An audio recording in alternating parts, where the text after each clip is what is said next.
Bismillahirrahmanirrahim. Bismillahirrahmanirrahim. Assalamualaikum warahmatullahi wabarakatuh. Alhamdulillahirabbil alamin. Wa bihi nasta'in ala umurid dunya waddin. Wassalatu wassalamu ala asyrafil anbiya'i wal mursalin nabiyyina Muhammad wa ala alihi wa sahbihi ajma'in. Wa man ihtada bihudah wattaba'a tharahu ila yaumiddin, amma ba'd. Rabbi israh li sadri wa yassir li amri wahlul 'uqdatam min lisani yafqahu qawli. Allahumma inna nas'aluka ilman nafi'a wa rizqan thayyiba wa amalan mutaqabbala. Ayyuhal ikhwah wal akhwat, kaum muslimin wal muslimat yang semoga senantiasa dirahmati dan diberkahi oleh Allah Subhanahu wa taala. Alhamdulillah, kembali kita dipertemukan oleh Rabbuna Jalla wa'ala dalam kajian kita pada pembahasan 40 hadis tentang akhlak dan adab. Dan insyaAllah ta'ala ini majelis pertemuan terakhir kita. Kita akan menyelesaikan yang tersisa dari pembahasan hadis dalam buku ini. Kita telah sampai hadis yang ke-35, yaitu adab kepada ustadz, adab kepada guru, adab kepada pengajar. An Abi Hurairah radhiyallahu anhu qala, dari sahabat Abu Hurairah, yaitu Abdurrahman bin Sakhr, seorang sahabat yang paling banyak meriwayatkan hadis, semoga Allah meridhoinya. Qala, beliau mengatakan, qala Rasulullah sallallahu alaihi wasallam, Rasulullah sallallahu alaihi wasallam bersabda, innama ana lakum bimanzilatil walidi u'allimukum. Saya, yaitu Nabi sallallahu alaihi wasallam, bagi kalian seperti seorang ayah. Aku mengajari kalian. Hadis ini menunjukkan kepada kita bahwa seorang guru itu kedudukannya seperti seorang ayah, orang tua bagi anaknya. Maka sebagaimana seorang anak harus berbakti kepada kedua orang tuanya, dan hendaknya bagi orang tua berbuat baik kepada anaknya, maka demikian juga hubungan antara seorang murid dengan seorang ustadz. Seorang ustadz harus mendidik muridnya dengan penuh cinta dan kasih sayang, berlemah lembut kepada mereka, mendoakan kebaikan untuk mereka, sebagaimana seorang ayah kepada anaknya. Demikian juga hendaknya bagi seorang murid, dia hormat dan beradab kepada ustadznya, mendoakan kebaikan untuk ustadznya, berterima kasih kepada ustadznya, sebagaimana seorang anak melakukan hal itu kepada orang tuanya. Jadi dalam hadis ini Nabi menggambarkan kedudukan seorang ustadz itu seperti seorang ayah, yang hendaknya dihormati, disayangi dan didoakan dengan kebaikan. Karena guru itu atau ustadz itu memiliki peran yang sangat besar. Kalau orang tua kita, dia memberi kita makan, memberi kita minum, begitu juga seorang guru. Pada hakikatnya dia menyuguhkan makanan dan minuman yang bisa menyehatkan dan menghidupkan hati kita, yaitu ilmu yang bermanfaat, ilmu Al-Quran dan sunnah Nabi sallallahu alaihi wasallam. Adapun adab kita kepada seorang ustadz, yang pertama adalah hendaknya bagi kita untuk apa? Selektif dalam mengambil ilmu. Al-Imam Ibn Sirin pernah mengatakan, inna hadzal ilma din, fanduru amman ta'khuduna dinakum. Sesungguhnya ilmu ini adalah agama, maka lihatlah dari siapa kalian mengambil ilmu agama. Maka kita harus selektif. Tidak semua orang kita jadikan sebagai guru, kita menimba ilmu kepadanya. Kenapa? Karena tidak semua orang juga memiliki ilmu, dan tidak semua juga ilmunya bermanfaat. Oleh karenanya, hendaknya ketika kita mau mencari guru, setidaknya yang memiliki beberapa kriteria. Pertama, guru tersebut akidahnya lurus. Akidahnya diambil dari Al-Quran dan Sunnah, bersumber dengan pemahaman salaful ummah. Jangan mengambil dari ahlul bid'ah dan orang-orang yang menyimpang, karena itu akan mempengaruhi pada akidah kita juga. Yang kedua, ya, cari seorang guru itu yang memiliki ilmu. Jangan orang yang nggak punya ilmu kemudian dianggap oleh manusia sebagai guru, kiai, lalu kita jadikan guru juga. Tidak. Betapa banyak orang sekarang berlagak berilmu tapi sebenarnya apa? Kosong. Nggak punya ilmu. Nggak punya ilmu. Jadi pastikan dia memiliki ilmu, karena faqidus syai' la yu'ti. Orang yang tidak memiliki sesuatu nggak mungkin memberi. Kalau dia nggak punya ilmu, nggak mungkin ngasih ilmu. Sebagaimana orang nggak punya uang, nggak mungkin ngasih orang lain uang. Dan yang ketiga adalah orang tersebut atau ya guru tersebut dia baik ibadahnya, akhlaknya. Makanya dulu para ulama ussalaf apabila mereka mau menimba ilmu dari seorang guru, dicek dulu bagaimana sholatnya, bagaimana akhlaknya. Ya, jadi kita harus selektif karena guru itu pengaruhnya besar. Kalau guru kita baik, benar yang disampaikannya, maka yang sampai kepada kita pun baik dan benar. Ya. Tapi kalau yang gurunya sesat misalkan, dia menyampaikan kesyirikan, dia menyampaikan kebid'ahan, nyampe ke kita pun demikian. Ya. Al-ina'u bima fihi yandahu. Karena bejana itu akan matang tergantung isinya, mau diisi apa? Ya, wadah kita, hati kita itu tergantung ya diisi dengan apa? Ya, teko itu kalau diisi air ya nanti keluarnya air. Kalau diisi air zam-zam keluarnya air zam-zam. Tapi kalau diisi air comberan ya keluarnya mosok kopi. Kan gitu. Ya, jadi tergantung. Maka kita pun harus mengisi hati kita dengan ilmu yang bermanfaat dari guru-guru yang tadi kriterianya.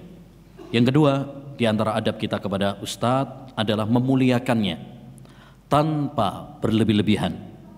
Memuliakannya tanpa berlebih-lebihan. Sebagaimana dalam hadis, laisa minna man lam yuwakkir kabirana wa lam yarham shaghirana wa ya'rif li alimina haqqah. Bukanlah termasuk golongan kami orang yang tidak memuliakan orang yang lebih tua di antara kami, dan yang tidak menyayangi yang lebih kecil dari kami, dan yang tidak mengetahui kedudukan orang alim di antara kami. Jadi para ulama termasuk juga para ustadz harus kita hormati. Tapi dengan catatan apa tadi? Tidak boleh berlebih-lebihan. Sebagaimana kita tidak boleh berlebih-lebihan kepada Nabi Muhammad, apalagi kepada seorang ustadz tidak boleh berlebih-lebihan. Ya, ada sebagian orang terlalu berlebih-lebihan sampai ngalap berkah pada ustadznya. Ya, di sebagian tempat itu sisa air minumnya ustadz jadi rebutan. Tapi insya Allah ini enggak rebutan, insya Allah. Malah mungkin antum cici. Ya. Tapi di sebagian tempat itu rebutan. Bahkan bukan hanya sisa minumnya, sisa cuci tangannya. Ya. Mungkin sisa rokoknya juga. Ya. Ada yang seperti itu, dijadikan ngalap berkah. Bahkan di sebagian tempat, naudzubillah min dzalik, ya, sebagian orang ada yang sampai berlebih-lebihan, kotorannya ya dijadikan ngalap berkah juga. Dahulu orang-orang sufi mereka ngalap berkah tahu ya, ngambil berkah dari kotorannya, air kencingnya Al-Hallaj. Tahu Al-Hallaj? Seorang tokoh wahdatul wujud yang mengatakan Tuhan itu adalah hamba, hamba itu adalah Allah Subhanahu wa taala, bersatu dengan Tuhan. Ya, bersatu dengan Tuhan. Mereka berlebih-lebihan sampai air kencingnya pun dia ambil berkah dari. Nggak usah kaget, di negeri kita ada yang lebih parah. Ngalap berkah dari kotorannya bukan orang, kebo. Pernah dengar ada Kiai Slamet? Ya, itu bukan orang, itu kebo. Ya, ini jadi ada yang lebih parah. Taib, intinya kita hormat kepada, memuliakan kepada guru, tapi jangan berlebih-lebihan. Tidak boleh berlebih-lebihan. Jadi sikap kita tengah-tengah. Jangan berlebihan kepada guru, tapi juga jangan merendahkan. Tengah-tengah. Ya wa kadzalika ja'alnakum ummatan wasatah. Demikianlah kami menjadikan kalian umat yang pertengahan. Kemudian yang keempat ya. 3 ya, ngetes. Yang ketiga adalah ya mendoakan kebaikan untuk ustadz, karena dia telah berbuat baik kepada kita dengan memberikan ilmu kepada kita. Kata Nabi alaihi salatu wassalam, man sana ilaikum ma'rufan fakafi'uh fa in lam tajidu ma tukafi'u fad'u lahu. Siapa yang telah berbuat baik kepada kalian, maka balaslah kebaikannya. Jadi antum kalau ada orang yang berbuat baik kepada antum, balas kebaikannya. Islam itu mengajarkan kepada kita untuk balas budi. Ya, jangan sampai kita seperti peribahasa Indonesia, kacang lupa sama kulitnya. Apalagi seperti peribahasa air susu dibalas air tuba. Jangan sampai seperti itu. Karena Islam mengajarkan kepada kita untuk berterima kasih kepada orang yang telah berbuat baik kepada kita. Kata Nabi alaihi salatu wassalam, la yashkurullah man la yashkurun nas. Tidak bersyukur kepada Allah SWT orang yang tidak berterima kasih kepada manusia. Ya, jadi kita doakan. Fa illam tajidu ma tukafi'u fad'u lahu. Kalau kalian nggak bisa untuk membalas kebaikannya, doakan dia. Doakan dia. Dan ini yang dilakukan oleh para ulama dahulu. Imam Abu Hanifah rahimahullah ta'ala mengatakan, ya, saya tidak pernah lupa untuk mendoakan guru saya Hammad ibnu Salamah setiap sholat. Jadi setiap sholat beliau mendoakan gurunya, yaitu Hammad bin Salamah. Demikian juga Imam Ahmad bin Hanbal rahimahullah, beliau pernah mengatakan, saya selalu mendoakan untuk Syafi'i. Syafi'i gurunya Imam Ahmad rahimahullahu ta'ala. Jadi ini adab ya seorang murid kepada ustadznya, yaitu mendoakan kebaikan untuk mereka. Dan di antara adab juga kepada ustadz yaitu apa? Sabar. Namanya ustadz juga manusia. Ustadz bukan malaikat yang tak pernah salah. Mungkin ustadz pernah marah sama antum. Mungkin pernah juga menghukum antum. Ya, mungkin dia pernah negur antum. Mungkin bahasanya kurang pas. Ya, namanya ustadz juga manusia. Mungkin dia pas ngajar lagi ada masalah rumah tangga, misalnya, ke bawah pas ngajar juga, dia juga manusia. Mungkin dia pas lapar ya, orang lapar kan juga terpancing kadang. Nah, atau mungkin juga terpancing sama antum, ya. Mungkin kadang sebagian ustadz mungkin ketika melihat muridnya bandel, ngantuk, ditegur berkali-kali, ya tetap aja kadang akhirnya marah. Intinya hendaknya bagi kita untuk sabar. Ya, dahulu Nabi Musa alaihi salam ketika belajar kepada Khidir, dia mengatakan satajiduni insyaallahu sabira wala a'si laka amra. Wahai Khidir, engkau akan mendapati aku orang yang sabar. Ya, makanya hendaknya bagi kita untuk sabar dengan ustadz, ya. Nah, jangan hanya karena satu kesalahan, dua kesalahan ustadz, kemudian antum ngambek sama ustadznya, ya, mentahdir ustadznya, membaikot ustadznya. Wah ini udah, ya, udahlah, gak bener ini ustadznya, saya cari yang lain aja. Jangan, ya, harus sabar dalam menghadapi ustadz. Demikian juga di antara adab kepada ustadz juga, yaitu hendaknya bagi kita untuk apa? Tawadhu. Ya, tawadhu, tidak sombong, ya kepada ustadz. Ya, hendaknya bagi kita untuk tadi juga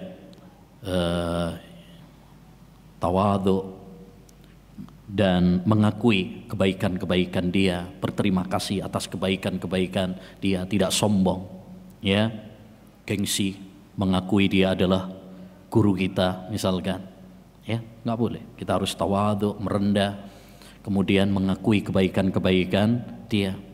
Sekarang banyak murid-murid apa? Kurang ajar kepada ustadznya, ya, bahkan sebagian murid durhaka kepada ustadznya. Ustadznya yang dahulu mengajarinya malah disikat habis-habisan, dicela, ditahdir. Nah, ini murid-murid yang durhaka. Jadi bukan anak durhaka saja, ada murid-murid yang durhaka juga. Dulu ada seorang penyair pernah mengatakan, dan ini fakta zaman kita sekarang juga, faya ajaban liman rabbaituhu tifla. Sungguh mengherankan, ada orang yang saya ajari sejak kecil. Ulakimuhu bi atrafil banani. Aku suapi dia dengan jari jemariku. Uallimuhu rimayata kulla yaumin. Aku ajari dia memanah setiap hari. Falamma stadda saiduhu romani. Tatkala sudah kuat, ya, tangannya, dia malah memanahku.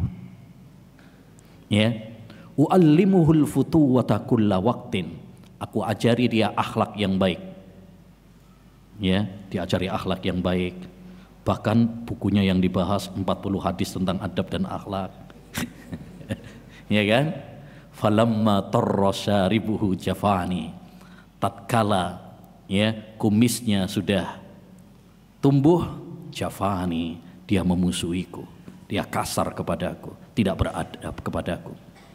Ya, uallimuhu al-qafiyata falamma qafa qafiyatan hajani. Aku ajari dia membikin syair, setelah pintar bikin syair, dia malah bikin syair mengejekku. Ya, intinya ayyul ihwa, ya, jangan sampai kita menjadi murid-murid durhaka. Hendaknya bagi kita untuk, ya, beradab kepada ustadz-ustadz kita, ya, dan hormat kepada mereka, mendoakan kebaikan untuk mereka, tidak sibuk, ya, dengan kejelekan-kejelekan mereka, cari-cari kesalahan mereka, tidak, ya. Berikutnya, adab bermedsos. Adab bermedsos. An Abi Barzata Nadlah bin Ubaid al-Aslami qala, dari Abu Barzah Nadlah bin Ubaid al-Aslami, beliau berkata, qala Rasulullah sallallahu alaihi wasallam, Rasulullah sallallahu bersabda, la tazulu qadama abdin yaumal qiyamah hatta yus'al. Tidak akan beranjak, tidak akan bergeser dua kaki hamba besok pada hari kiamat sampai dia ditanya tentang 4 hal. Ya. Jadi tidak akan bergeser, artinya apa? Besok pada hari kiamat itu akan terjadi kemacetan yang luar biasa. Sampai kaki nggak bisa gerak. Semacet-macetnya Bandung masih bisa gerak lah kita, ya, kaki. Ya, ya kan? Untuk walaupun macet masih bisa gerak. Besok pada hari kiamat terjadi kemacetan di mana kaki saja nggak bisa gerak.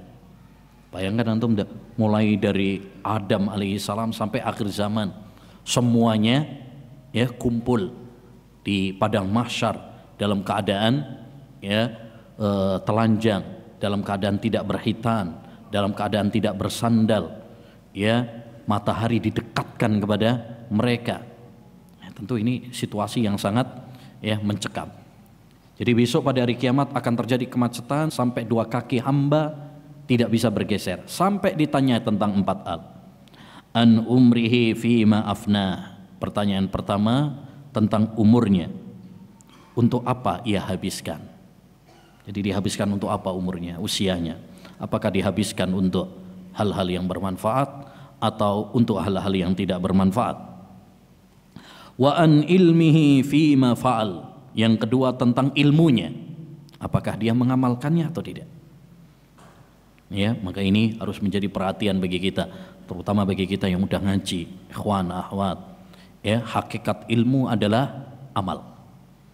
Kita semuanya akan ditanya oleh Allah SWT tentang ilmu yang telah kita pelajari. Sudahkah kita mengamalkannya?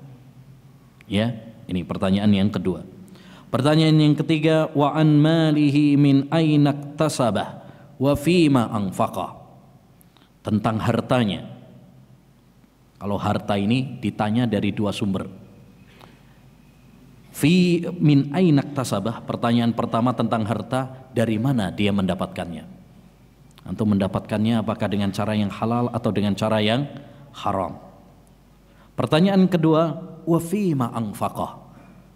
Untuk apa dia membelanjakan harta tersebut? Apakah dibelanjakan untuk hal-hal yang mendekatkan diri kita kepada Allah? Ataukah justru ya kita belanjakan harta tersebut untuk hal-hal yang menjauhkan kita dari Allah Subhanahu wa taala? Kemudian pertanyaan yang terakhir, wa an jismihi fima abla, mengenai tubuhnya, untuk apa ia habiskan? Dipakai untuk apa tubuhnya? Digunakan untuk apa? Dimanfaatkan untuk apa? Apakah dipakai untuk ibadah ataukah untuk dosa? Ya, baik. Dari hadis ini kaitannya dengan medsos adalah tentang masalah apa? Ya, tentang masalah usianya, waktunya. Karena betapa banyak orang menghabiskan waktu untuk hal-hal yang tidak bermanfaat, bahkan untuk dosa saat dia bermedia sosial. Ikhwan, media sosial ya pada dasarnya adalah boleh-boleh saja pada dasarnya. Ya, HP dengan segala aplikasinya, WhatsApp, Facebook, Twitter, dan terus bertambah terus. Hukum asalnya adalah boleh, karena masalah-masalah dunia itu kaidahnya adalah apa? Hukum asalnya adalah boleh sampai ada dalil yang melarang. Ya, kita tidak boleh melarang atau mengharamkan sampai ada dalilnya. Ya.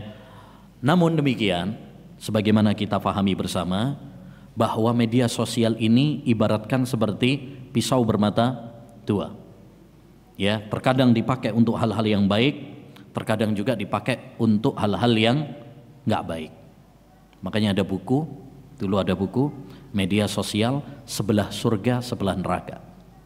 Maksudnya tergantung untuk apa kita gunakan media sosial ini. Kalau kita pakai untuk hal-hal yang baik, positif, bisa menjadi pahala. Ya, sekarang banyak bisa belajar lewat media sosial. Orang bisa berdakwah lewat media sosial. Antum di rumah pencet, ya bisa nyebarkan ya nasihat, video-video pendek antum sebarkan, orang mendapatkan hidayah padahal antum di rumah. Bisa. Sekarang mudah. Antum bisa silaturahmi, ya, bisa menghubungi istri, anak, orang tua, walaupun jarak memisahkan antara keduanya. Ini manfaat. Tapi satu sisi yang nggak boleh kita lupakan juga, media sosial juga banyak racunnya, ya, banyak dampak negatifnya. Betapa banyak syubhat-syubhat yang ada di HP, betapa banyak syahwat-syahwat yang banyak di ya media sosial. Betapa banyak waktu habis karena media sosial untuk hal-hal yang tidak ada gunanya. Betapa banyak hoax, fitnah, berita-berita dusta ya juga ada di sana. Oleh karenanya hendaknya bagi kita untuk beradab dalam media sosial ini. Pertama tentunya ya hadirkan muraqabatullah jalla wa ala. Kita merasa apa? Diawasi sama Allah SWT. Takwa, tumbuhkan rasa takut dalam diri kita. Ini poin penting. Ya. Karena seperti yang sering saya sampaikan, tatkala seorang hamba dimudahkan untuk maksiat, itu bukan berarti Allah membolehkan, Allah mengizinkan, tidak. Tetapi Allah Subhanahu wa taala sedang apa? Menguji keimanannya. Sekarang orang mau maksiat lewat media sosial ini gampang banget. Antum di kamar sendirian, buka ini, buka itu, gampang melakukan maksiat. Ya, antum chattingan sama perempuan, ya, nggak diketahui oleh istri, anak muda sekarang. Ya, tapi kalau kita hadirkan rasa takut kepada Allah Subhanahu wa taala, rasa takwa kepada Allah Subhanahu wa taala, apapun yang kita lakukan, apapun yang kita tulis, semuanya Allah Subhanahu wa taala melihatnya, mengetahuinya, mengawasinya. Maka kita akan takut sama Allah Subhanahu wa taala. Kita tidak akan terjerumus dalam jerat-jerat setan. Walaupun di tengah malam, gelap gulita, istri kita tidur, anak kita tidur, atau antum bepergian jauh dari keluarga, tetap antum takut sama Allah Subhanahu wa taala. Kenapa?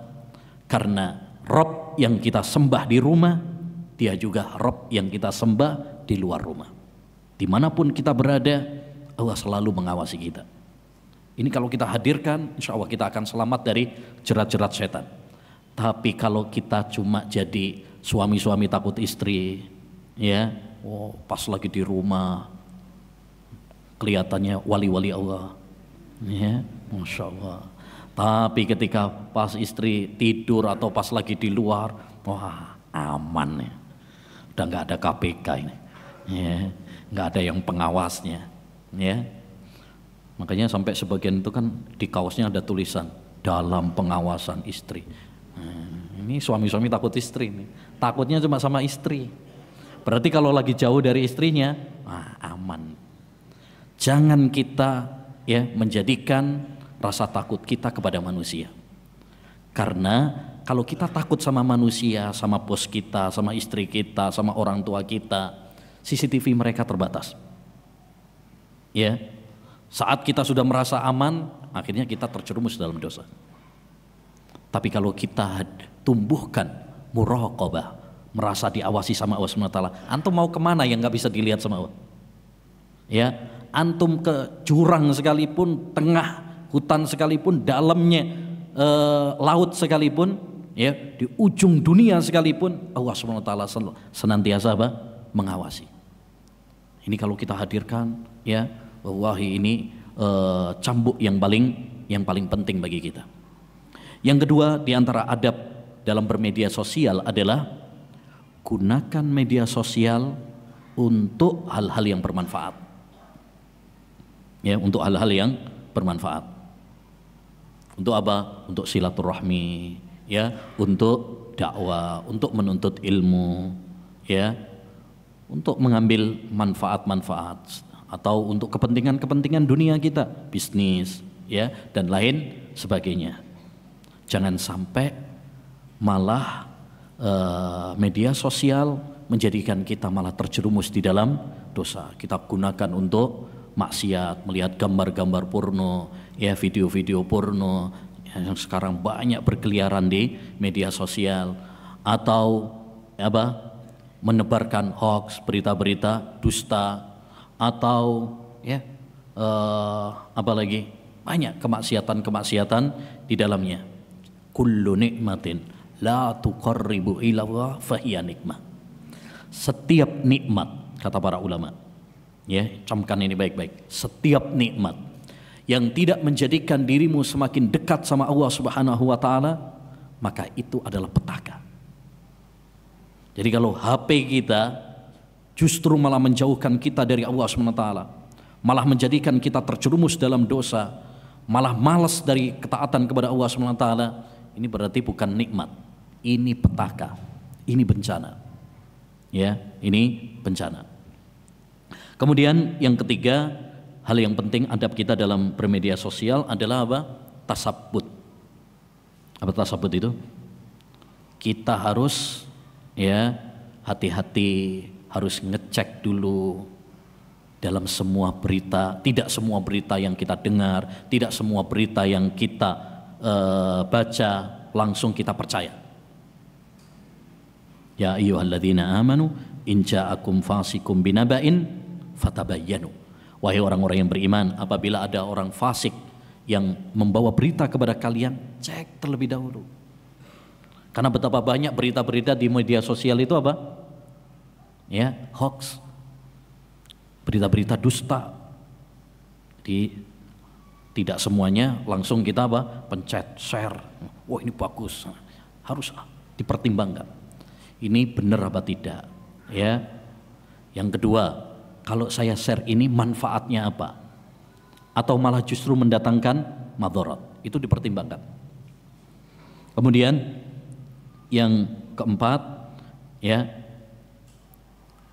hendaknya bagi kita untuk ya tidak berlebih-lebihan dalam masalah media sosial. Sayangi waktu kita.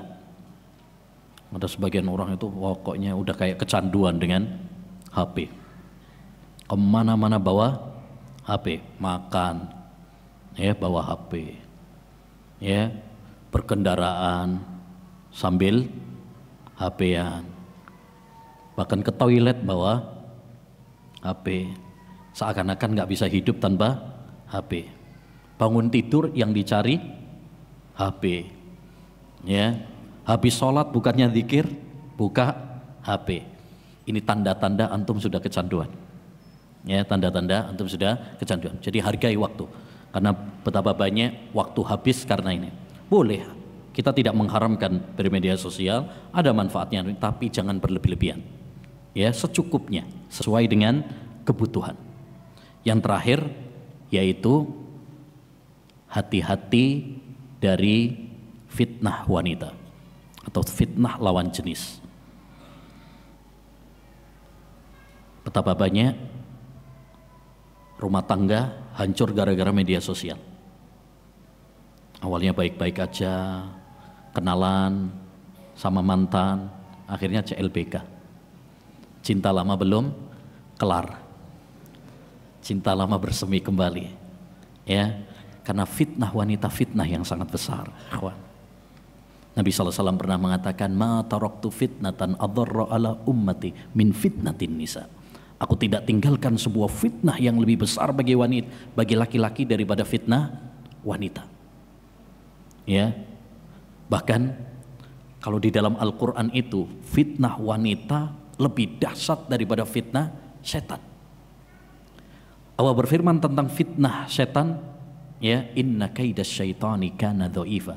Tipu daya setan itu lemah. Tapi ketika berbicara tentang tipu daya wanita, Allah mengatakan inna kaidakunna adzim.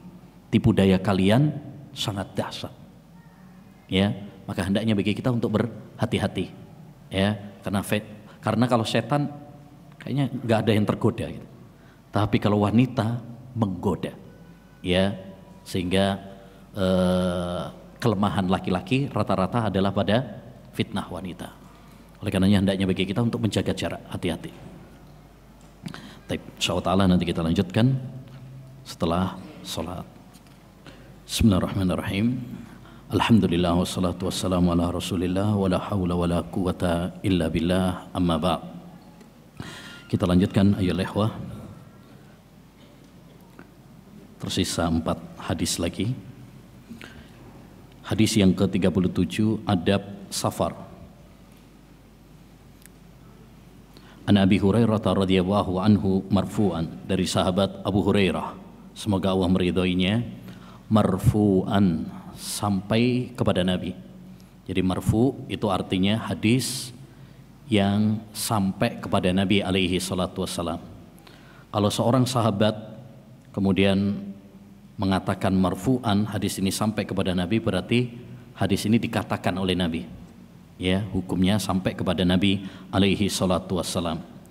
Bahwa Nabi SAW bersabda, as-safaru kit'atun minal adab. Safar itu adalah bagian dari adab. Yamna'u ahadukum naumahu wa ta'amahu wa syarabahu. Menghambat seseorang dari makan, minum dan tidurnya. Maksudnya orang kalau lagi safar itu biasanya tidak senyaman, tidak selezat kalau makan di rumah. Ya, untuk misalkan makan, minum di mobil beda sama kalau makan di rumah. Tidur ya, walaupun di hotel empuk nggak senyaman kalau di rumah. Di rumah walaupun mungkin bantalnya banyak pulaunya tetap nyaman. Ya. Taib, fa idza qadha ahadukum nahmatahu falyu'ajjil ila ahlihi. Apabila telah selesai dari kebutuhannya, yakni kebutuhan safar, maka hendaknya dia segera kembali ke keluarganya. Maksudnya kalau safar itu sesuai kebutuhan saja. Kalau udah kelar urusannya, hendaknya segera balik ke rumah. Taib. Jadi hadis ini berkaitan tentang salah satu adab dalam safar. Ya, karena safar itu adalah qit'atun minal adab, bagian dari adab. Ya, karena orang kalau safar ya capek, ya macet, apalagi habis duit, ya kan, sumpek, apalagi kalau bobrok mobilnya di jalan, apalagi kalau kecopetan. Sifat qit'atun minal adab, dia berpisah jauh dari keluarganya. Tentu semua itu adalah bagian dari siksaan dalam hidup. Nah, makanya kalau kita safar secukupnya, sesuai dengan kebutuhan. Kalau sudah selesai kebutuhan, kata Nabi apa? Segera dia kembali. Dan safar memang salah satu bagian dari kebutuhan anak Adam. Namanya kita butuh safar. Nggak mungkin di rumah terus. Orang pas COVID disuruh di rumah aja susah. Ya, apalagi kalau nggak COVID ya kan, suruh di rumah terus juga susah juga. Karena orang pasti punya kebutuhan-kebutuhan. Bagaimana adab-adab dalam safar? Yang pertama, meluruskan niat. Jadi safar itu ayyul ikhwah tergantung kepada niat kita. Innamal a'malu bin niat. Makanya hukum safar itu tergantung kepada tujuan kita safar. Antum safar tujuannya apa? Kalau tujuannya misalkan untuk ibadah, mau umroh misalkan, tujuannya mau silaturahmi, ya, ke orang tua, mudik untuk silaturahmi berbakti kepada orang tua, atau mau ziarah kepada salah seorang ya sahabat kita karena Allah Subhanahu wa taala, berpahala. Tapi kalau safarnya naudzubillah min dalik untuk misalkan safar untuk maksiat kepada Allah Subhanahu wa taala, untuk zina, untuk minum khamar ya dan lainnya, maka safarnya jadi dosa. Oleh karenanya luruskan niat.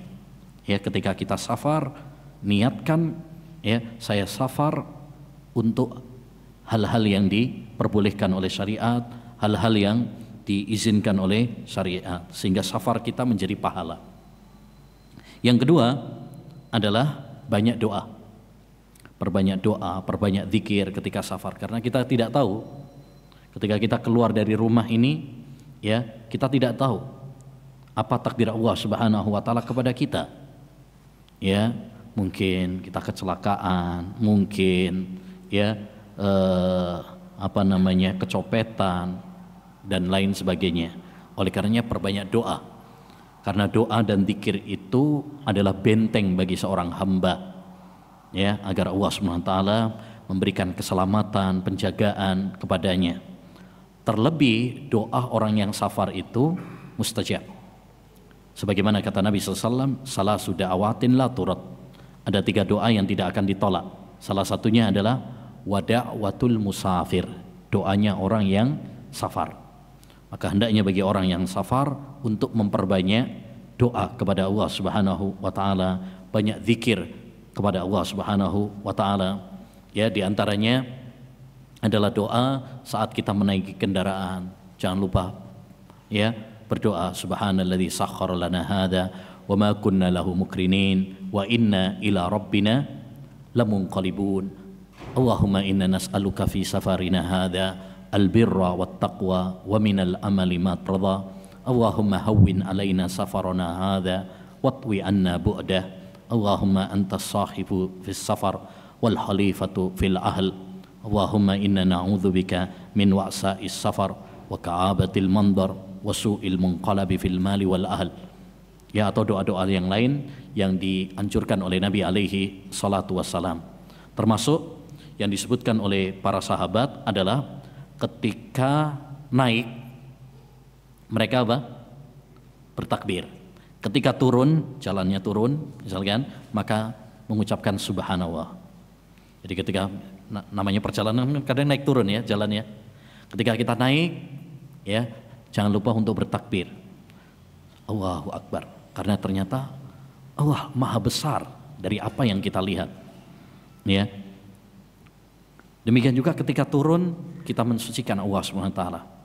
Karena Allah tidak mungkin rendah. Ya, maka kita bertasbih subhanallah. Seperti yang dikatakan oleh sahabat Jabir, kunna idza sa'atna kabbarna. Kami kalau naik maka kami bertakbir. Tapi kalau kami turun kami bertasbih. Nah, kemudian juga di antara adab ketika safar adalah usahakan berjamaah, jangan sendirian. Ya, usahakan ketika safar itu apa? Tidak sendirian. Ajak teman, ajak keluarga, jangan sendirian. Nabi SAW mengatakan, lau ya'lamun nasu ma fil mihdah ma a'lam ma sara raqibun bilailin wahdah. Seandainya orang yang bepergian sendirian itu mengetahui apa yang aku ketahui ketika orang bepergian sendirian, maka tidak akan ada orang yang bepergian sendirian. Ya, karena orang itu kalau sendirian biasanya lupa, lalai. Tapi kalau dia bareng-bareng maka akan diingatkan, saling mengingatkan antara satu dengan yang lain. Ya kan? Mungkin sholat, kalau ada teman diingatkan. Waktunya sholat, kita sholat dulu. Ya, nyupir misalkan sendirian, ngantuk. Tapi kalau ada teman, ada yang ngejak ngobrol, diingatkan. Ya kan? Diingatkan. Ya, apalagi kalau misalkan sedang bepergian, mungkin mata kita jelalatan kemana-mana. Tapi kalau ada teman, ada yang mengingatkan. Apalagi kalau antum dalam pengawasan istri, wah, nggak berani tuh, nggak berani jelalatan. Tapi ala kulli hal, usahakan yaitu apa, jangan sendirian, karena itu lebih aman, ya, lebih juga kalau misalkan ada apa-apa ada yang bantu. Antum kalau sendirian kemudian kecopetan misalkan, repot. Tapi kalau ada teman, nah ada yang membantu. Atau misalkan sepeda motoran sendirian, ya, kalau ada temennya, nah enak, ya bisa ada saling membantu. Tapi kalau sendirian susah. Nah, ala kulli hal itu yang di antara adab. Di antara adab juga yaitu disunnahkan safar hari Kamis dan safar malam hari. Safar malam hari. Nabi SAW sering safarnya itu hari Kamis, sebagaimana dalam hadis Ka'ab bin Malik. Dalam hadis Ka'ab bin Malik. Demikian juga Nabi menganjurkan yang lebih bagus itu adalah safar apa? Malam. Alaikum biduljah, kata Nabi. Hendaknya kalian bepergian di malam hari. Karena malam hari lebih sepi biasanya, ya. Lebih sepi, jadi lebih adem juga, ya. Jadi asalkan tidak membahayakan. Tapi kalau antum misalkan ngantuk, ya jangan, nanti tambah membahayakan. Tapi kalau sekiranya memang tidak memberatkan, ya, maka malam itu pada dasarnya lebih dianjurkan. Intinya, ayyuhal ikhwah, hendaknya bagi kita untuk memperhatikan adab-adab dalam safar agar kita dijaga oleh Allah Subhanahu wa taala. Hadis berikutnya, hadis ke-38, tawadhu. Ini juga salah satu adab dan akhlak yang sangat penting, yaitu tawadhu. Lawan kata dari tawadhu itu lawannya sombong. Ya, lawannya sombong. Apa itu sombong? Al-kibru batarul haq wa ghamtun nas. Sebagaimana didefinisikan oleh Nabi. Sombong itu adalah menolak kebenaran dan merendahkan orang lain, merendahkan manusia. Berarti tawadhu adalah menerima kebenaran dan tidak merendahkan manusia. Jadi itu definisi tawadhu, karena dia lawan kata dari apa? Lawan kata dari sombong. Oleh karenanya tawadhu ada dua macam. Pertama, tawadhu kepada Allah Subhanahu wa taala, yaitu dengan kita menerima kebenaran. Kita harus sami'na wa ata'na. Kita harus tawadhu kepada Allah Subhanahu wa taala, merendah di hadapan Allah Subhanahu wa taala dengan kita tunduk, patuh kepada apapun yang Allah Subhanahu wa taala perintahkan kepada kita. Jangan menolak kebenaran. Terkadang sebagian orang itu disampaikan ayat Qur'annya, hadis, tapi dia apa? Menolaknya dengan alasan macam-macam. Wah, ini nggak relevan zaman sekarang. Oh, ini nggak cocok dengan akal saya. Oh, ini ya nggak sesuai dengan adat kebiasaan saya. Oh, ini nggak sesuai dengan nenek moyang saya. Ya, kadang disampaikan ayat Quran, hadis, nggak pokoknya. Nah, ini orang sombong nih. Disampaikan kepadanya ayat Quran, ayat atau hadis Nabi SAW, tapi dia membantah. Pokoknya ya begini kebiasaan saya, ini adat istiadat nenek moyang saya. Ya, fanatik kepada kebiasaan, fanatik kepada nenek moyang. Ini termasuk kesombongan. Seperti dahulu ada peribahasa Arab, anzah walau tarat. Pokoknya kambing walaupun terbang. Walaupun terbang. Ini peribahasa Arab. Konon ceritanya ada dua orang lagi jalan. Pas lagi jalan di kejauhan itu ada bayang-bayang. Akhirnya mereka berdebat. Kira-kira bayang-bayang ini apa? Yang satu mengatakan ini burung. Yang satu mengatakan kambing. Selang beberapa waktu ternyata bayang-bayang tersebut terbang. Berarti yang benar yang bilang burung. Tapi yang satu tetap mempertahankan pendapatnya. Dia mengatakan anzah walau tarat. Pokoknya kambing walaupun terbang. Padahal kan nggak mungkin kambing terbang. Tapi ini untuk peribahasa orang yang ngotot membela ya pendapatnya walaupun sudah jelas-jelas apa? Salah. Ya, walaupun jelas-jelas salah. Ini kesombongan. Taib, maka kita harus tawaduk kepada kebenaran, tawaduk kepada Allah. Yang kedua, tawaduk kepada manusia, yaitu apa? Dengan menghormati mereka, tidak merendahkan mereka, ya, tidak merendahkan mereka. Fudail bin Iyad pernah mengatakan, tawaduk adalah tatkala engkau tidak merasa lebih baik dari orang lain. Ya, jangan kita merasa bahwa kita lebih baik dari orang lain. Kenapa? Karena orang lain bisa jadi lebih baik dari kita. Kita nggak tahu. Walaupun dia pendosa. Walaupun dia pendosa. Bisa jadi isak tangis para pendosa lebih utama daripada kita yang ujub dengan ibadah kita. Kadang kita merasa, wah ini orang nggak bener nih. Ya mendingan saya. Nah, ini hati-hati. Bisa jadi orang yang kita rendahkan, kita nggak tahu dia mungkin apa? Nangis, dia mungkin istighfar, taubat kepada Allah Subhanahu wa taala. Ya, sedangkan kita ujub dengan amal ibadah kita.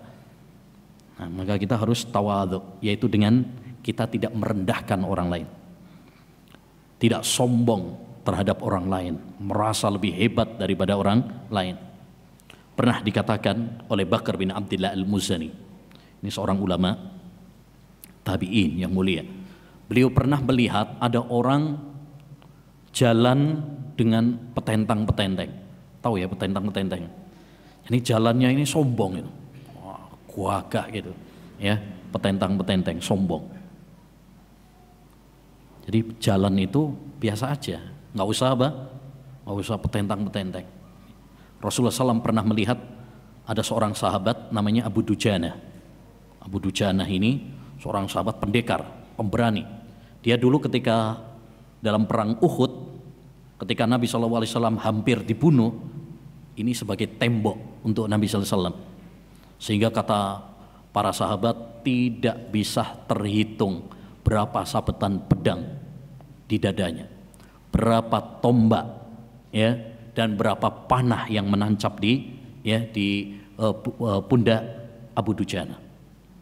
Suatu saat ketika dalam peperangan, dia ini jalannya petentang-petenteng. Maka Nabi SAW mengatakan, inna hadhihi misyatun yubghidha Allah illa fi hadzal maudhi. Sesungguhnya jalan model dia ini itu dibenci oleh Allah SWT kecuali kondisi perang. Kalau kondisi perang nggak apa-apa, karena kondisi perang itu menghadapi orang-orang kafir memang harus sombong untuk menjatuhkan mental. Makanya antum biasanya kalau di petinju atau pegulat, bukan berarti boleh ya nonton tinju. Tinju boleh apa enggak? Enggak boleh. Karena Nabi melarang kita untuk jotos muka. Tinju yang dijotos malah mukanya. Tapi biasanya mereka dalam pertandingan-pertandingan itu kan apa? Menjatuhkan mental lawannya dulu. Nah, kata Nabi alaihi salatu wassalam, model seperti ini, jalan model seperti ini dibenci oleh Allah kecuali kalau kondisi perang. Nah, suatu saat Bakar bin Abdillah Al-Muzani pernah melihat ada orang jalannya petentang-petenteng. Ditegur sama dia, nggak boleh ya jalan seperti ini. Ini dibenci sama Allah SWT. Dia menjawab dengan sombongnya, ata'arifuni, apa kamu nggak kenal sama saya? Kamu nggak kenal sama saya, ya? Kok negur saya? Kamu nggak tahu berapa bintang di pangkat saya, ya? Berapa jabatan dan pangkat saya? Apa jawaban Bakar bin Abdillah Al-Muzani? Saya mengenalmu. Saya kenal betul kamu. Kamu dahulu yang dilahirkan dari air mani yang hina. Kamu yang nanti kalau mati akan menjadi bangkai yang bau. Kamu yang selama hidupmu kemana-mana membawa kantong kotoran. Apa kantong kotoran? Perut kita ini kantong kotoran. Ya, isinya sampah kotoran yang kita bawa kemana-mana. Jadi apa yang kita sombongkan? Kita dilahirkan dari air mani yang hina. Nanti kalau kita mati menjadi bangkai yang bau. Dan kemana-mana kita bawa kantong kotoran. Artinya nggak ada yang pantas kita sombongkan. Jadilah orang yang tawadhu. Nah, an Iyad bin Himar, dari Iyad bin Himar, qala Rasulullah SAW, bahwasanya Rasulullah SAW bersabda, Inna Allaha auha ilayya an tawadhu, sesungguhnya Allah SWT mewahyukan kepadaku agar kalian rendah hati, hatta la yafkhar ahadun ala ahad, hingga tidak ada seorang pun yang bangga atas yang lain, wala yabghi ahadun ala ahad, dan tidak ada yang berbuat aniaya kepada yang lain. Artinya kita harus tawadhu, merendah, ya, jangan ada yang sombong kepada orang lain. Makanya ini juga menunjukkan kepada kita Islam itu, ya, tidak memandang orang lain dengan pandangan apa? Rasis. Seperti, ya, di negara-negara kafir. Mereka kalau kulitnya putih, kalau kulitnya hitam dihina, dibuli. Ya. Islam tidak melihat hal itu. Karena kemuliaan di dalam Islam, siapa yang paling bertakwa? Inna akramakum indallahi atqakum.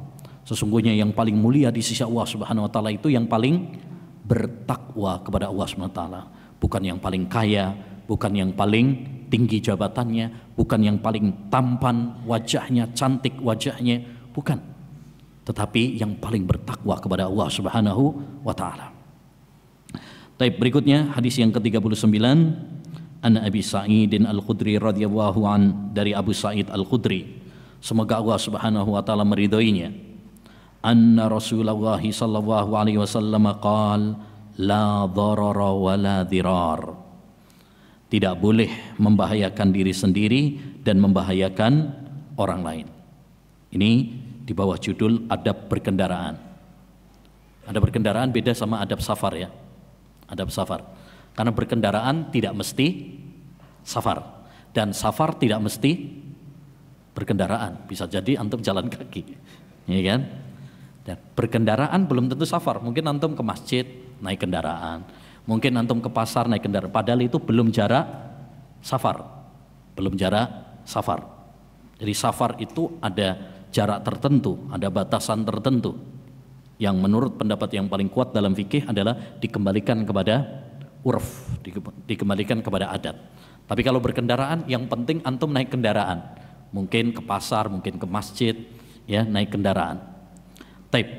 Ada beberapa adab dalam berkendaraan, ya, dalam berkendaraan yang perlu kita ya ketahui dan kita amalkan. Karena kendaraan ini, ikhwan, adalah salah satu nikmat yang Allah berikan kepada kita, terutama di zaman kita sekarang, di mana banyak sekali transportasi yang nggak ada di zaman dulu. Nggak ada di zaman dulu. Zaman dulu paling onta, keledai, kuda. Kuda itu sudah paling banter. Sekarang, masya Allah, transportasi pesawat ada, mobil ada, ya, kereta ada. Bahkan Bandung sekarang sudah punya kereta cepat, masya Allah, yang baru diresmikan beberapa waktu yang lalu. Keretanya cepet banget, belum naik aja sudah turun, ya. Nah, jadi ini apa namanya, salah satu nikmat yang sangat besar, yaitu nikmat kendaraan. Menarik, ada satu faedah menarik, yaitu apa? Kendaraan-kendaraan yang muncul pada zaman kita sekarang sejatinya telah diisyaratkan di dalam Al-Quran, yaitu dalam surat An-Nahl. Dalam surat An-Nahl kata Allah Subhanahu wa taala, saya lupa ayatnya, nanti cari sendirilah. Wal khayla wal bighala wal hamira litarkabuha wa zina wa yahluku ma la ta'lamun. Ya, kata Allah dalam surat An-Nahl. Surat An-Nahl itu, An-Nahl artinya apa? Lebah, tawon. Nama lain dari surat ini, jadi surat itu dalam Al-Quran terkadang memiliki beberapa nama. Ya, satu surat tapi memiliki beberapa nama.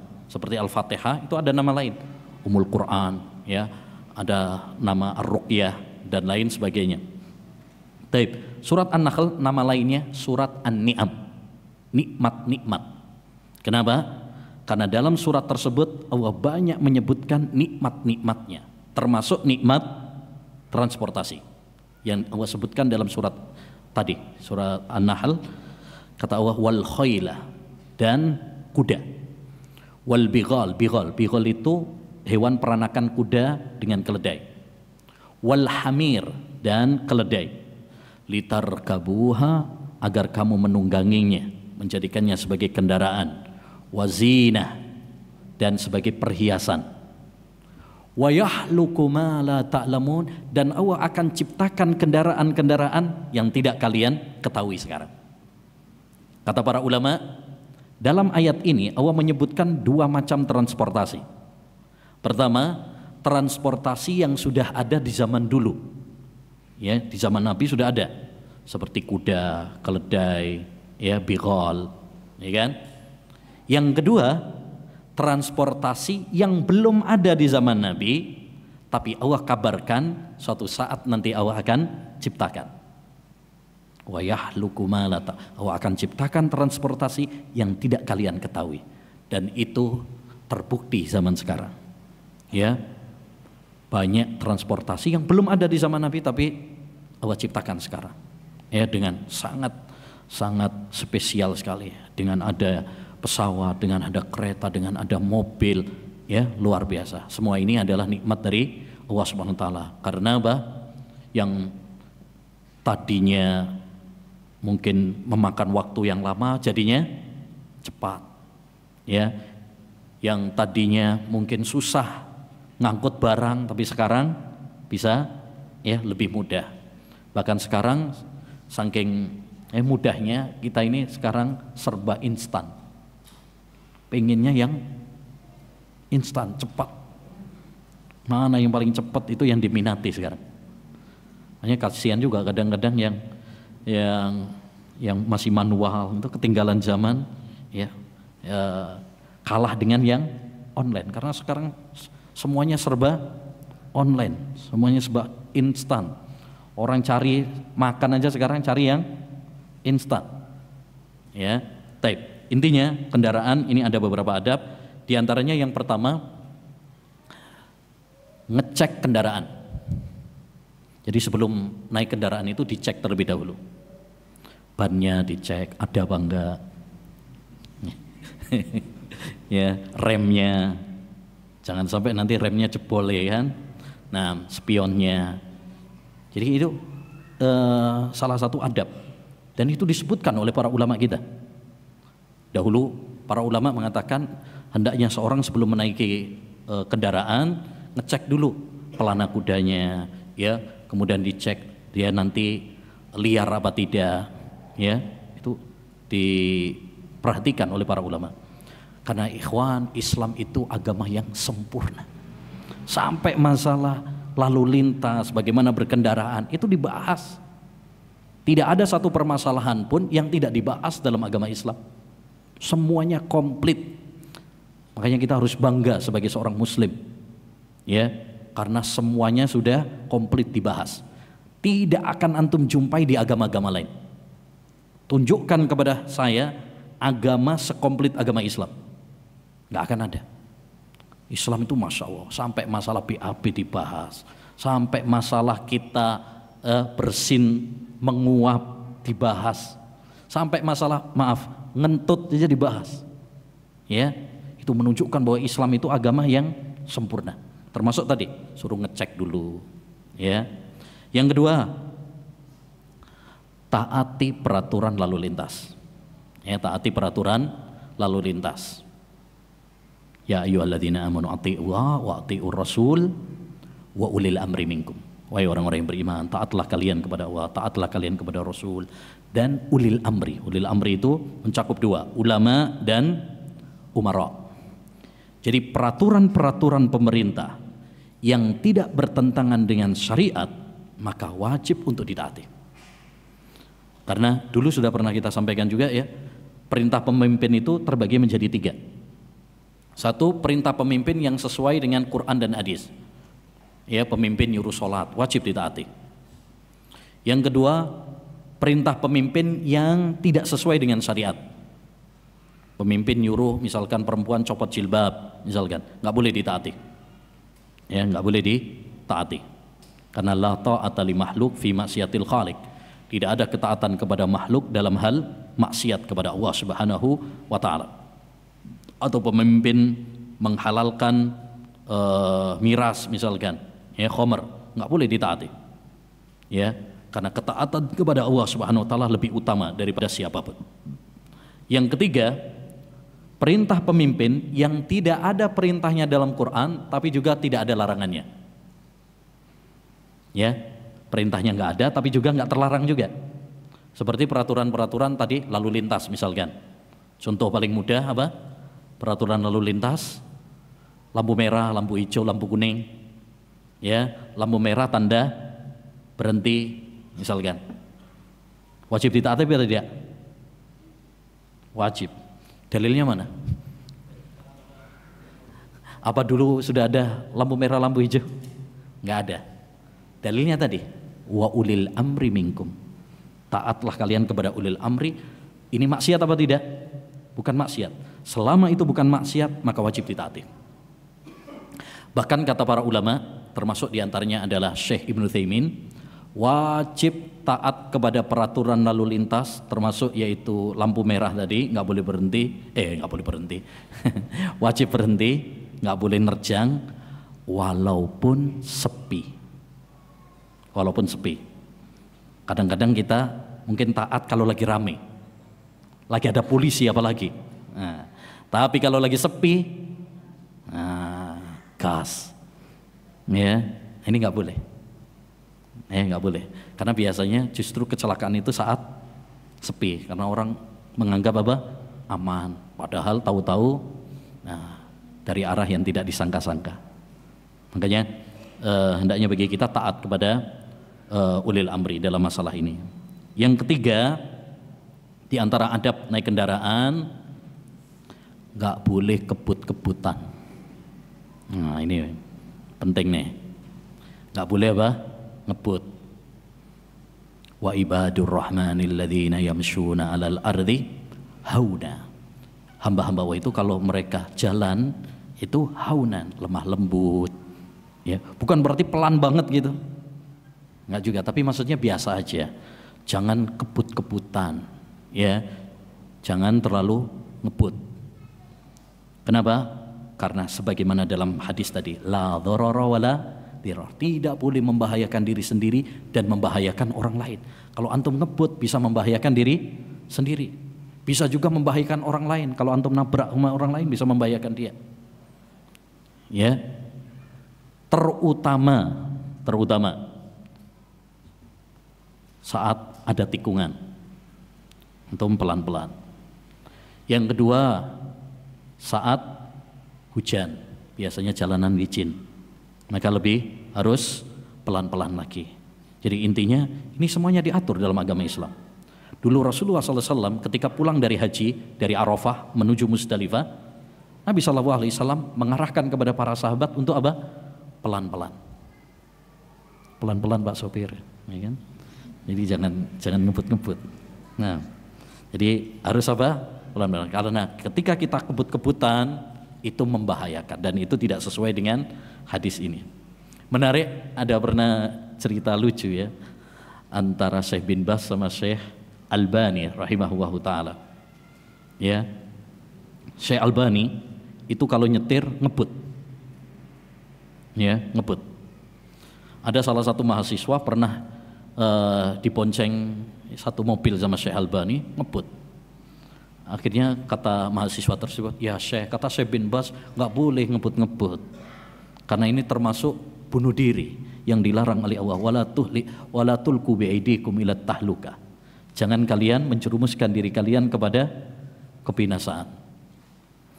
Kata Syekh Albani sambil bercanda ya, sambil bercanda. Karena Syekh Albani sama Syekh bin Baz itu temenan. Hadza fatwa man lam yutkinu fannal qiyadah. Ini fatwa orang yang tidak tahu nikmatnya nyetir mobil. Karena Syekh bin Baz buta. Syekh bin Baz itu buta, nggak pernah nyetir sendiri, ada supirnya. Salah satunya supirnya orang Indonesia. Ya, orang Indonesia. Dekat dengan rumah saya juga. Taib. Akhirnya kata mahasiswa tersebut, ya Syekh, saya laporkan ya ucapanmu ini kepada Syekh bin Baz ya. Kata Syekh bin Baz, silahkan aja. Kata Syekh Albani, silahkan aja, sampaikan kepada beliau. Ketika ketemu kepada Syekh bin Baz, mahasiswa tersebut, ya Syekh, saya kemarin numpang Syekh Albani, ya dia ngebut, saya ingatkan dengan fatwa antum. Dia malah jawab, ya ini fatwa yang orang yang tidak tahu nikmatnya, ya nyetir mobil. Apa jawaban Syekh bin Baz? Ya, hadza fatwa, ya malam yutkinu daf'ad-diyah. Ini komentar orang yang tidak tahu rasanya kena hukuman. Maksudnya kalau terutama di Saudi itu kalau apa namanya terlalu ngebut itu ada dendanya. Ya, jadi maksudnya ini orang belum pernah merasakan kena denda. Ya, mungkin kalau sudah kena denda baru merasakan. Nah, walhasil ulama itu kadang memang bercanda. Ya, boleh-boleh saja. Yang penting tidak melampaui batas. Dan di antara adab juga berkendaraan adalah jangan membawa barang di luar kemampuan. Di luar kemampuan. Karena ini membahayakan juga. La dharara wala dirar. Makanya hadis ini pas sekali untuk adab kendaraan. Karena antum kalau tidak ngecek kendaraan itu juga bisa membahayakan. Antum tidak taat kepada peraturan lalu lintas bisa membahayakan. Antum kebut-kebutan itu bisa membahayakan. Antum bawa barang melebihi kapasitas bisa membahayakan. Terutama trek biasanya ini. Ya, yang trek biasanya kadang masya Allah bawa. Udah gitu kadang diikatnya nggak kuat. Itu kalau jatuh oleng kasihan yang ya belakang. Ya, jadi hendaknya bagi kita untuk memperhatikan hal ini demi keselamatan bersama. Tapi yang terakhir, wah udah melebihi ini. Adab berdoa. Adab berdoa. An Abi Hurairah radhiyallahu anhu qala, dari sahabat Abu Hurairah, semoga Allah SWT meridainya. Beliau mengatakan, qala Rasulullah sallallahu alaihi wasallam, Rasulullah SAW bersabda, ud'uwaha wa antum muqinuna bil ijabah. Berdoalah kepada Allah Subhanahu wa taala ya dengan penuh keyakinan bahwa doa kalian akan dikabulkan. Wa'lamu anna Allah la yastajibu du'aan min qalbin ghafilin lahin. Dan ketahuilah sesungguhnya Allah tidak akan mengabulkan doa dari hati orang yang lalai. Di sini ada dua hal penting yang disebutkan oleh Nabi. Satu, anjuran untuk berdoa. Karena doa itu adalah kunci semua kebaikan. Dan doa adalah ibadah yang sangat dicintai oleh Allah. Ad-du'a'u wal ibadah. Doa itu adalah intinya ibadah. Karena seorang ketika berdoa, dia berarti merengek, merasa bahwa dia butuh kepada Allah SWT, merasa bahwa dirinya hina ya kepada Allah Subhanahu wa taala. Yang kedua, hadis ini juga menunjukkan salah satu adab ketika berdoa yaitu optimis, yakin. Ya, kita ketika berdoa itu harus menghadirkan hati kita, harus yakin, harus optimis bahwa Allah akan mengabulkan doa kita. Dan ini adab doa yang paling inti.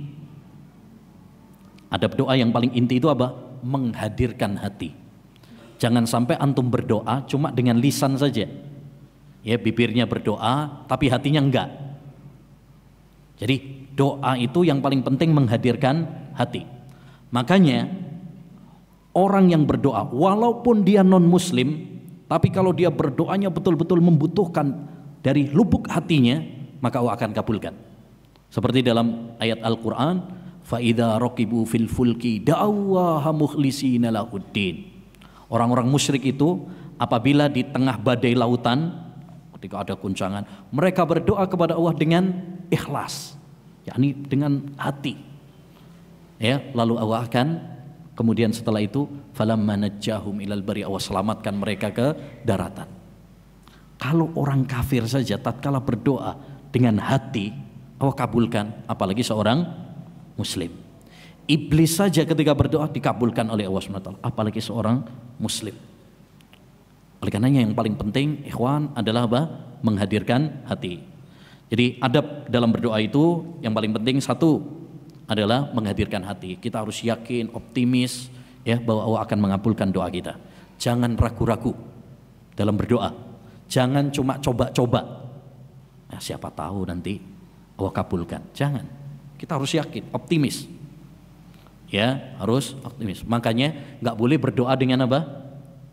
Insyita. Apa insyita itu? Kalau kamu berkehendak ya Allah. Ya Allah, misalkan ya Allah, tolong permudah saya untuk umroh. Kalau kamu berkehendak. Kenapa? Karena itu menunjukkan bahwa dia tidak yakin. Orang itu kalau berdoa yang yakin. Kemudian kalau berdoa itu yang tinggi sekalian. Jangan nanggung-nanggung dalam berdoa. Ya Allah, masukkan saya ke surga. Ya nggak apa-apa, di emperannya juga nggak apa-apa. Jangan. Ya, kalau berdoa itu yang tinggi sekalian. Makanya kata Nabi, idza sa'altumuhu fas'aluhul firdaus. Kalau kalian minta kepada Allah Subhanahu wa taala, mintalah surga firdaus. Gitu. Jadi orang punya cita-cita yang tinggi. Yang kedua, di antara adab dalam berdoa juga adalah mengangkat tangan. Karena mengangkat tangan itu berarti menunjukkan bahwa dia betul-betul apa? Butuh sama Allah Subhanahu wa taala. Inna Allaha hayyun karim yastahi min abdihi idza rafa'a yadayhi ila sama an yaruddahuma sifra. Allah itu malu kalau ada hambanya yang mengangkat tangannya ketika berdoa terus Allah nggak kabulkan doanya. Ya, malu. Baik. Yang ketiga di antara adab berdoa juga adalah apa? Jangan tergesa-gesa minta dikabulkan. Jangan minta tergesa-gesa. Ya. Ya Allah, please besok kabulkan. Kalau enggak, aduh, saya nggak tahu ini jadinya gimana. Nah, nggak usah. Pokoknya tugas kita itu cuma apa? Berdoa. Ya, Allah Subhanahu wa taala tahu kapan dia mengabulkan, kapan tidak mengabulkan. Yang terbaik Allah akan putuskan. Jangan kita ngancem-ngancem Allah Subhanahu wa taala. Ya Allah, kalau engkau nggak mengabulkan, adalah saya nggak bakalan ibadah lagi sama kamu. Nah, ini ngancem-ngancem Allah Subhanahu wa taala. Jangan. Ya. Makanya kata Nabi sallallahu alaihi wasallam, Allah pasti mengabulkan doa kalian selama kalian tidak tergesa-gesa. Apa tergesa-gesa itu? Kata Nabi, yaqulu da'utu falam yustajab li. Dia mengatakan, saya sudah berdoa berkali-kali tapi tidak dikabulkan. Kita nggak boleh ya putus asa. Tidak boleh juga tergesa-gesa. Yang keempat, di antara adab dalam berdoa adalah makan makanan yang halal. Ya, makan makanan yang halal, minum minuman yang halal, pakaian yang halal, pekerjaan yang halal. Ingat, doa itu tidak akan dikabulkan oleh Allah kecuali apabila terpenuhi syaratnya dan hilang penghalangnya. Ini kaidah. Ya, dan sekedar sebagai info, insya Allah setelah buku ini kita akan belajar qawaid fikih, ya, kaidah-kaidah fikih. Ya, salah satu kaidah fikih adalah la yatimul hukmu hatta tajtami kullu syuruti wal mawani'u tartafi.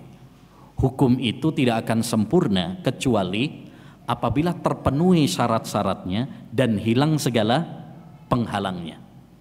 Doa itu baru dikabulkan oleh Allah kalau syarat-syaratnya terpenuhi.